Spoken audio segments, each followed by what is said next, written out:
Le monde n'est pas celui que vous avez vu juste avant.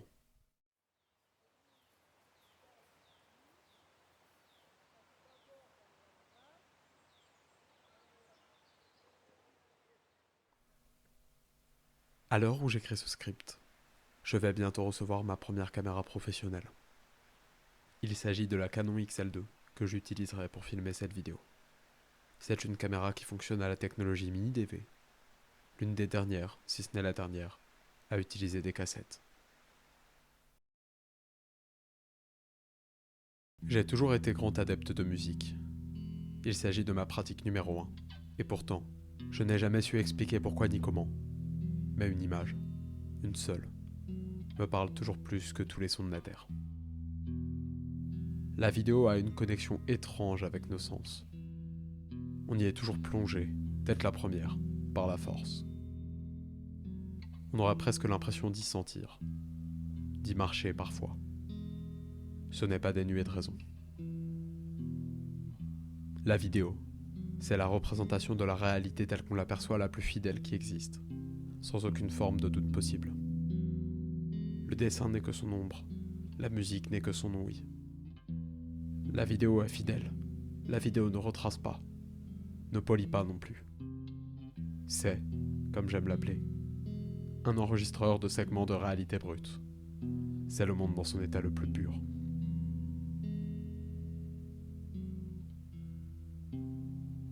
Ces feuilles, tu peux les voir. Mais n'as-tu pas l'impression de pouvoir les toucher ? N'as-tu pas l'impression de les voir de tes propres yeux ? Le son ne te donne-t-il pas l'impression de te tenir ici, debout, à cet endroit, à côté de moi ? En ça réside la magie de la vidéo. Nos sens y sont toujours capturés, malgré nous. La vidéo ne sera pas aussi artistique si elle ne se limitait qu'à enregistrer la réalité. En effet, on est aujourd'hui capable d'éditer l'image.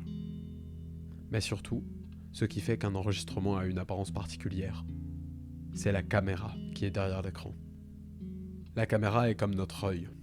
Celui-ci aperçoit la réalité, mais sa vision diffère des autres d'après de nombreux facteurs. Qu'il s'agisse de la lentille, du zoom, ou des paramètres propres à chaque caméra. Aucune image ne peut être la même, de la même manière que nous sommes parfois myopes, daltoniens, ou encore sensibles à la lumière. Ce qui fait le plus gros de la différence ici, c'est la technologie utilisée. À notre époque, tout est fabriqué et pensé avec le numérique. Il est impensable de sortir une cassette ou d'en prendre une réserve pour pouvoir filmer.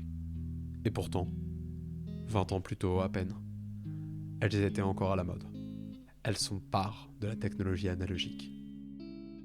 Comme dit précédemment, cette vidéo est enregistrée avec une caméra fonctionnant à la cassette, donc à la technologie analogique.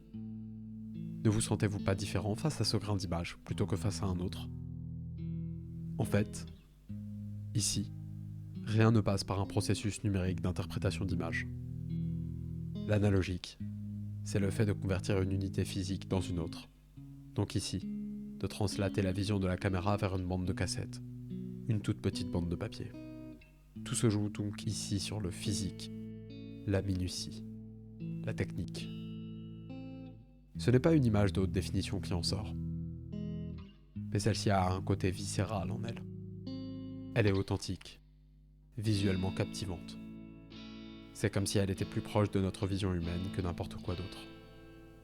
La désaturation de l'image, son côté peu rêche, très doux sur les formes, c'est ce qui la rend si subtilement appréciable. Car le grain, c'est aussi ce qui rappelle quelque chose. Le VHS est bien connu pour son utilisation dans le monde de l'horreur, le numérique pour son contenu à l'apparence professionnelle, et le DV, tout comme le H8, pour son côté nostalgique. Les outils sont à notre disposition pour donner l'air de ce qu'on veut à ce qu'on filme. Depuis tout jeune, j'ai vu à plusieurs reprises de nombreuses photos ou films qui m'ont donné envie de me mettre à filmer, moi aussi. Mais pour être tout à fait honnête, j'ai toujours été un peu effrayé par le monde de la vidéo. Tous ces termes techniques, cette technologie, ces paramètres à prendre en compte. Mais j'avais tort de penser ça. En fait, à chaque domaine, il y a un jargon approprié, pointu, qui permet de communiquer efficacement entre connaisseurs, et qui pose la barrière entre les néophytes et eux. En revanche, les mots, aussi pointus soient-ils, ne sont que des mots pour désigner des techniques liées au domaine ou aux fonctionnalités d'une caméra. Ces techniques n'ont de valeur que lorsqu'elles sont utilisées pour enrichir un produit artistique. Entre autres, isolées de notre créativité, elles ne valent rien. Le jargon de l'image n'est en fait qu'une manière très pointue de parler de tout ce qui nous touche déjà. L'image n'est pas là pour être technique, elle est là pour raconter une histoire.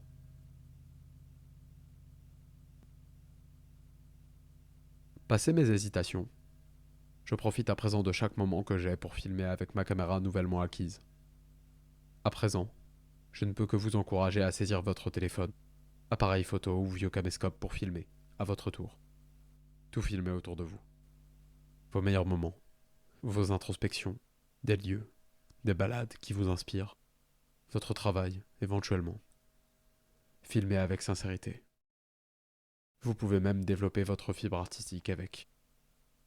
Travaillez votre image, l'adapter, pour accentuer ce que vous avez ressenti à tel ou tel moment. Je n'ai aucun regret pour avoir pris des photos au bon moment de ma vie. Mes regrets concernent plutôt les moments où je n'en ai pas pris. Tout le monde peut expérimenter la vidéo, tant qu'il est valide. À l'écran, tu vois ce que j'ai vu. À l'audio, tu entends ce que j'ai entendu.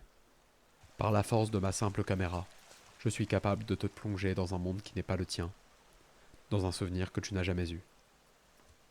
Entre autres, je t'invite dans ma tête. Rien d'autre ne peut aussi précisément transmettre ce sentiment. Le son, au réel, que ce soit nos pas, la pluie, le vent ou les oiseaux, couplés à l'image, authentique, tiré du moment, forme une recette parfaite pour capturer l'essence d'un instant, d'une franche rigolade ou d'une tristesse.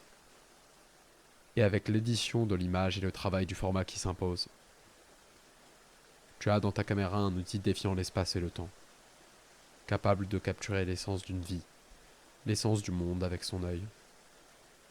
La vidéo.